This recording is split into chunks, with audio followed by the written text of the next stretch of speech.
You guys all ready? Yeah, right. Okay, appreciate everybody showing up here today. As you can see from my opinion, there will be no charges filed against the two Wyoming officers involved in this incident back on September 16th. Quite frankly, I think it should be commended for how they handled this situation. It was an extremely volatile situation. I'm going to try and walk you through what happened here. I think the Kent County Sheriff's Department did really an outstanding job of investigation. There's quite a bit of it that was captured on, material, whether it be the 911 calls or the body cams that we can share with you. So I think that helps, obviously, for you to see it. I have edited out a number of, pretty much any of the civilians. Their names have been edited out of anything here. And any, I've tried to take them out of, pictures of them being in the body cams because they do show up in the body cams. So you're going to see blue dots over those. Trying to protect their privacy as much as we can, but you do have their address on the Myra when this all happened. I think I'll start out by kind of how I took it from the beginning. This was a pretty simple 911 call that it initially came in not to, you can hear it from the voices that it was a stressful situation, but nothing too critical until it progressed. This is about a 5-minute video. The actual one's about 10.5 minutes because it goes all the way past when the actual 911 caller started to when she left the house and was outside for a period of time. But I'll start the period. I think these are the most important parts. Somebody is trying to open my door. She's knocking on the door. I think he's on 216 Wyoming Street, Police, Wyoming, Michigan. My name is made a report for domestic violence last week, and I think it's him. He's yeah, husband. Okay, is your niece with you? Yes, she has a PPO order, as mentioned. Is the PPO served?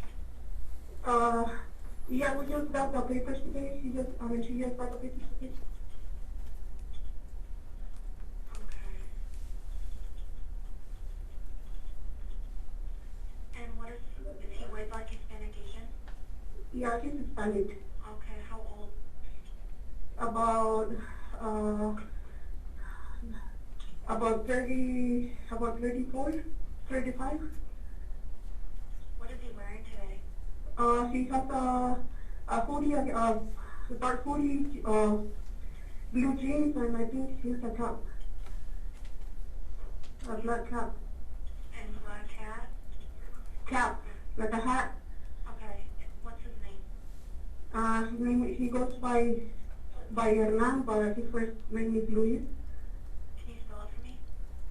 Luis. Second name, Fernandez. Ferandez.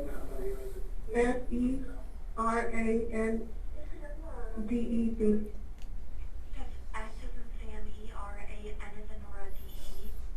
Yep. Z as in zebra? Yep. Okay. He's still outside? Yeah, he's outside. Your niece know his date of birth. Just keep the door closed and locked. Okay, yeah, he's looking at the door. Does anyone have any weapons? No, we don't have any. Okay, does he? He might have. Okay. Does he usually have a gun on it? Yeah, I think my niece told me that he had buy one like a few months back. Okay, but we're not sure. No, I'm not sure, but he threw something at the door. He threw something at the door? Yes. Okay, what's your niece's name? Can your niece spell that for me? Oh, What was that? he's shooting. Okay. Everyone take cover, get down. He's shooting. Okay, is anybody hit? No, he's trying to open the door. Can you please Okay, send yes, the help, please? officers are pulling in the area. I need you to stay down. Did any bullets hit through the house at all or hit anybody? Yes. No, nobody hit. No, there's nobody hit, but we have kids. Come, Okay, can you please send I help? understand the officers are pulling in the area. Do you know what vehicle he arrived in? He's driving a Chevy, Driving red out? Chevy. Red No, Chevy? he's not driving out, he's outside. Okay, I need you to answer my questions. Is he taking off in the vehicle? No, he's not. Okay, what kind of vehicle does he drive? He drives a red Chevy Silverado. Is he outside? He's like, he's in the house. He's in the house. Yeah, he's in the house. Please hurry up. Okay, do you see the gun? Did he just shoot somebody? Was somebody just shot?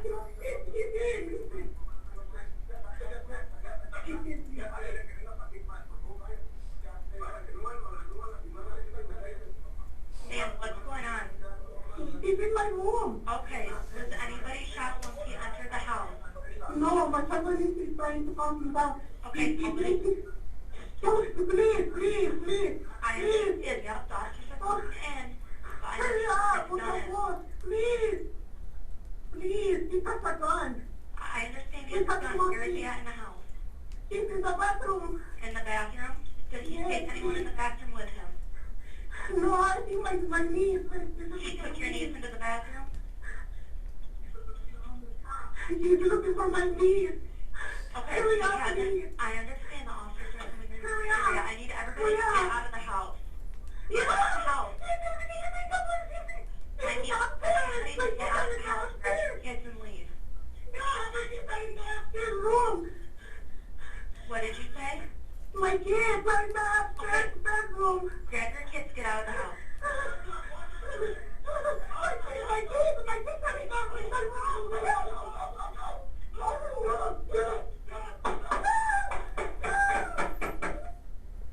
Now it ends there. Those last shots you hear would be the officers who have responded. You'll have an opportunity to see that in the body cams.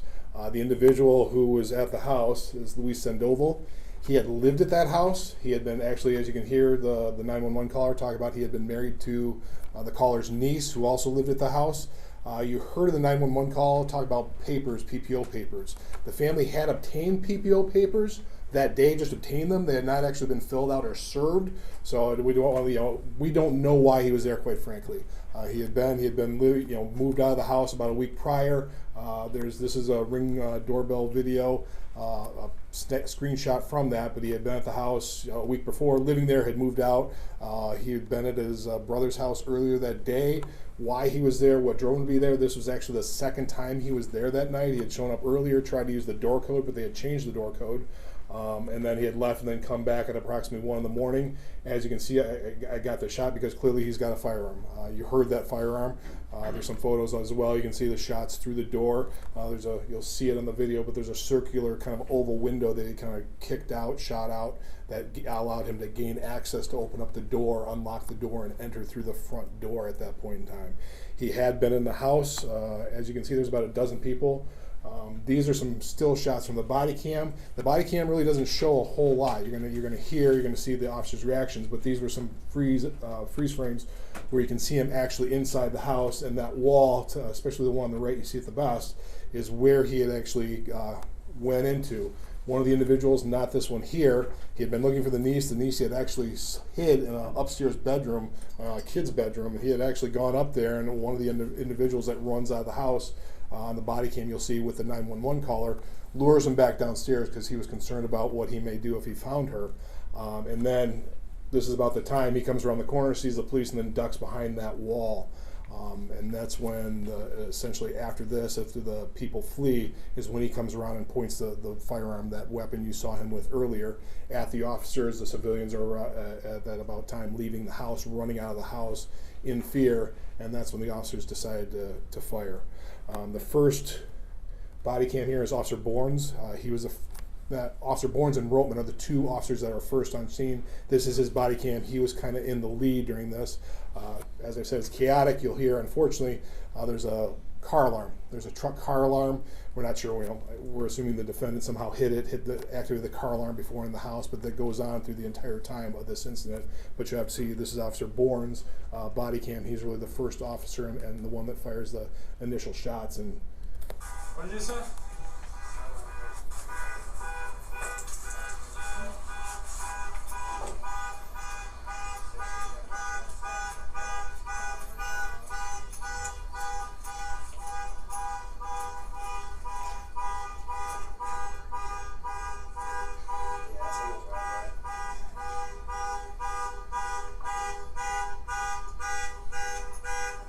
We might have a back down.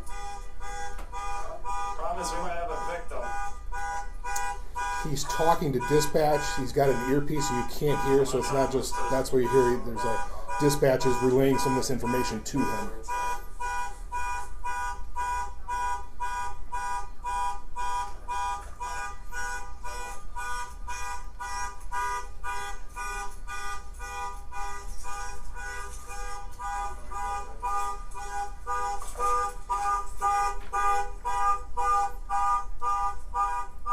Wyoming Police, let me see your hands. Show me your hands. Show me your hands.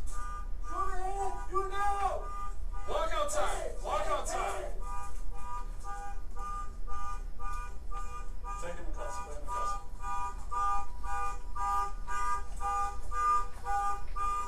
Who else is inside? Let me see your hands. Show me your hands. Show me your hands. Step outside. Black shirt. See him a black shirt? See him a gun? Back up. Back up. Yeah, move.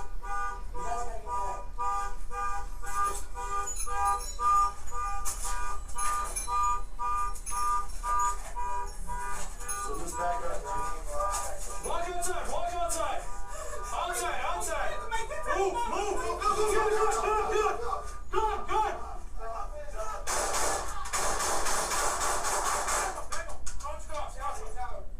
Shots fired. Shots fired. Shoot your hands. Hands.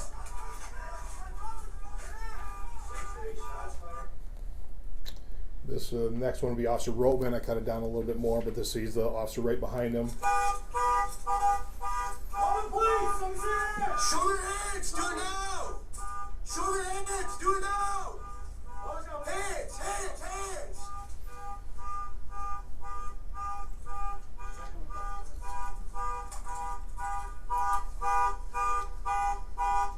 What's your name? My name is Victor. Let me see your hands. Show me your hands. Hold that way. Black shirt.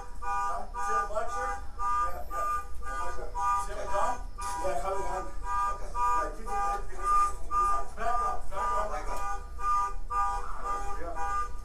You guys gotta get back.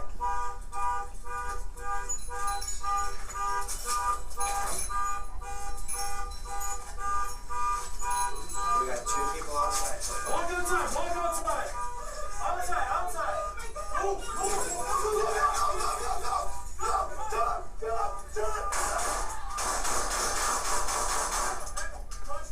He's out.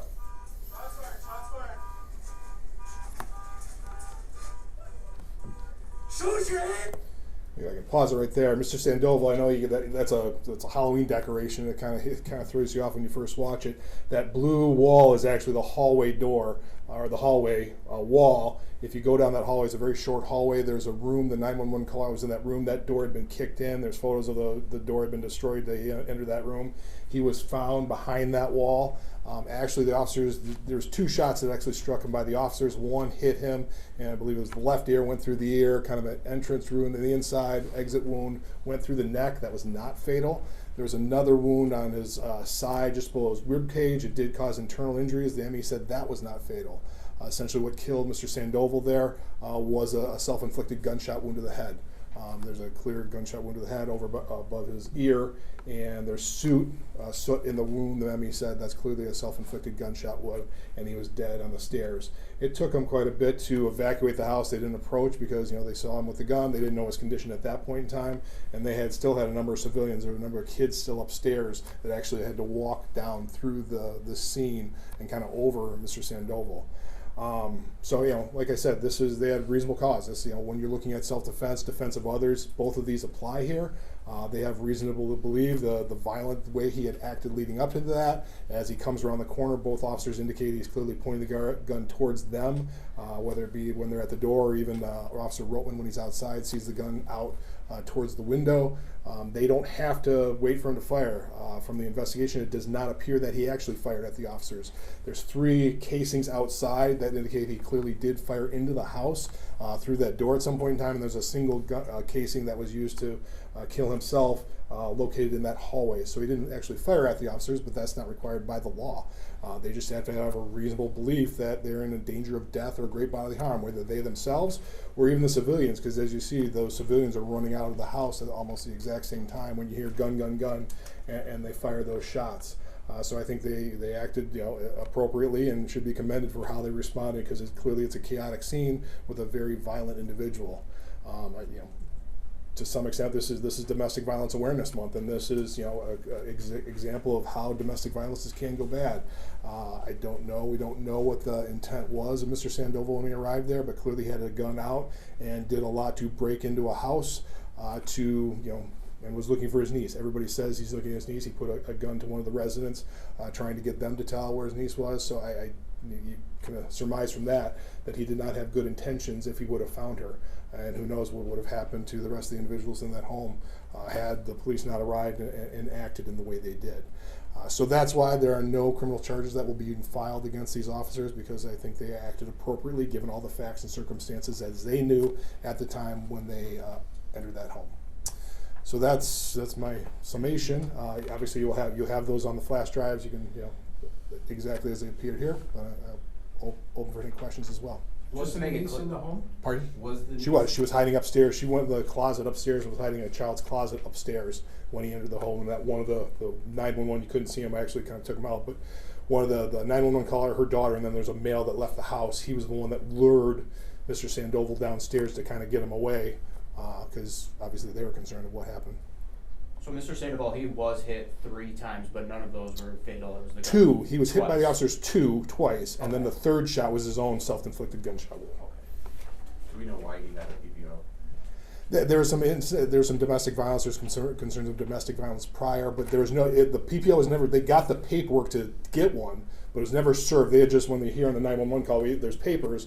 From what we found out, they obtained the papers to fill it out, but he had never been served with one. They had not filled one out. They had just gotten the actual papers that day to have it served. And there's no evidence that he even knew. I mean, it's not. Maybe he did, but there's we can't tell from the evidence we have at this point in time. Were any of the kids in the home his kids? Do we know? That's a good question. I don't know off the top of my head. I don't believe so, but it's in the report, and I didn't note that so. There's a number of kids, and the 911 caller had 3 or 4 of them. So I was going to say, how many were in the actual home? There's 12. There's 12 individuals in that house. It's a very small house, but they got upstairs. They got a basement, the niece. So there's a lot of individuals. As you saw, there was 5 had come out. So there's still a number of individuals inside the house. That took some time to get those. Very traumatic for the kids. Trying to watch. I watched the entire body cam and watching how they reacted. Remarkably well, quite frankly, given the circumstances. But it's a difficult situation for that family. So he tried going to the home earlier in the day before this? He did, about 11:30, and actually they did a cop logic kind of a online, because he kind of showed up, punches the things, nothing happens, and he leaves. And so they just made a report on cop logic, didn't actually ask for a patrol vehicle, but they did make a report, and they kind of didn't seem that big of a deal at the time. He obviously they were obtaining a PPO, but there's nothing like this that I guess they could have assumed. You can hear from the 911 call. She's like, "Hey, he's here." But it's not like they're extremely terrified or worried. He had lived there, and obviously had some issues, but I don't think they're expecting anything like this. Who all did you speak with during the investigation? I didn't speak with anybody. Basically, I worked through the sheriff's department, looking at their reports. They interviewed all the civilians. They, obtained statements. Both officers gave statements. Reviewed all the body cams. These are the main ones. But we had, obviously after this occurred, there was a number of other officers that responded on scene. The crime scene technicians, did a full thing. So I never actually directly spoke with anybody other than the responding detectives. Are the officers back on duty? I don't know. I let Wyoming know yesterday a little ahead of time about I know they were on administrative leave. I let the Wyoming PD know that I was coming out with this opinion, shared the copy of opinion that I've shared with all of you. So I don't know what their status is at this point in time. You brought up how this is Domestic Violence Awareness Month. Unfortunately, in the county, just since January, there have been fatal domestic violence incidents. What do you have for words for people who are going through a situation like that? Well, yeah, I think the biggest thing is to try and hopefully reach out to do something before. I mean, that's the biggest thing. We the domestic violence court that we're working with right now, in terms of the victims get frustrated. And sometimes these cases are hard to prove and proceed against, because a lot of times we don't have this. We don't have body cams. We don't have so many witnesses. The assaults take place in a home with the two of them, and there's not a whole lot of evidence. But I think the biggest thing is to report, keep reporting, get out of the situation. We are resource rich, whether it be Safe Haven, whether it be the YWCA. There are agencies that are out there to help, even if you don't want to make a report. We have victim advocates, a part of the DVAN, the Domestic Violence Action Network, who will work with victims who may not have gone to court. We have advocates in our office that will work with victims, but if people don't want to get involved, there's other advocates that will work with them. So reach out for help, whether it be Safe Haven, the Y, call the hotlines, get out of the situation as best you can before we arrive at a situation like this. What is You the said you didn't typical? really interview anybody, but how are the do you know how the family's doing since all that? I really don't. I mean, I got that night. Beyond that, I have not received any reports. What's the typical turnaround time for a PPO, and was there a barrier that prevented it from being served that day, or is that pretty typical? Well, from my understanding, they had not filled it out. It wasn't like they had just got the papers to fill out to then return. So they had not had the typical turnaround. It all depends. That's one of the issues we're looking at, is it can be difficult for victims to serve PPOs. There's a cost associated with it. They have a service cost, and so there are barriers to that to get victims to the right people to get those served, and then it's hard to sometimes serve them because if they're transient, they don't know where they are. So that is a difficult thing. That is something that we're trying to figure out. How do you make that simpler for the victims? How do you get those served to get them at least on record that the police can do something if they do show up? If that had been served, would that have changed the police response? Is there a different dispatch No, style or I something? mean, because if you listen to, the whole 911, they were under the assumption there was a PPO. They, because you hear on the call, they say that we got papers that day, so they're kind of proceeding on the assumption, well, there's a PPO in place. I don't think they really ran one at the time because they're just responding, so I don't think it would have changed drastically different. Anything else? Well, since I've got you all here, I do have another announcement to make. I was not planning, but I did get notice today that this individual was picked up about 2 years ago on Christmas Eve. There's a fatal car accident on US 131. Kathy Lee Hernandez was killed in that car accident. Recently, we finally got information. This was a very involved investigation by the Michigan State Police. We have charged Fernando Ocampo Aguilar with 1 count of second-degree murder, 1 count of operating while intoxicated causing death, 1 count of operating with license suspended causing death, and 1 count of operating while intoxicated, third offense. This, like as I said, it was a Christmas Eve car accident that ended up killing an individual. It took a long time to get. There's basically DNA that we're obtaining for the scene that had to go through that process. We issued this warrant maybe about 3 or 4 weeks ago, but I was just informed today that he was picked up on that warrant. So he may be arraigned in the Wyoming District Court today, or for sure tomorrow, I would think, depending on when it was picked up. So since I had everybody here, I figured that was a major enough case. It did get some headlines back in December, obviously Christmas Eve accident that killed somebody, that did get some notoriety. So I wanted to announce that today.